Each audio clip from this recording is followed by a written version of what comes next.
তার স্ট্যাটাসটাকে জেনে নেন।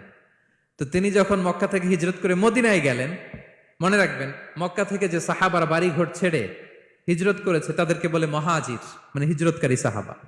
আর মদিনাতে যে সমস্ত সাহাবারা তাদেরকে রিসিভ করেছেন তাদেরকে বলে আল আনসার, মানে সাহায্যকারী সাহাবা।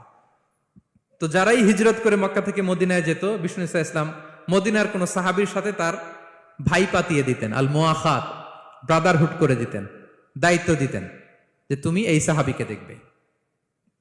তো আব্দুর রহমান ইবনে আউফ রাদিয়াল্লাহু তাআলা আনহু যখন হিজরত করে গেলেন, তার দেখভাল করার জন্য যে সাহাবীর দায়িত্ব পড়ল তার নাম হচ্ছে সাআদ ইবনুর রাবিয়া, আনসারী সাহাবী রাদিয়াল্লাহু তাআলা আনহু। বিষ্ণু বললেন, সাআদ, আব্দুর রহমান ইবনে আউফ তোমার ভাই, ভাই বানিয়ে দিলেন। কি বানিয়ে দিলেন? তুমি তাকে টেক কেয়ার করবে, সে হবে তোমার মেহমান। সুবহানাল্লাহ। সাআদ ইবনুর রাবি রাদিয়াল্লাহু তাআলা আনহু তিনি আব্দুর রহমান ইবনে আউফকে ডেকে নিয়ে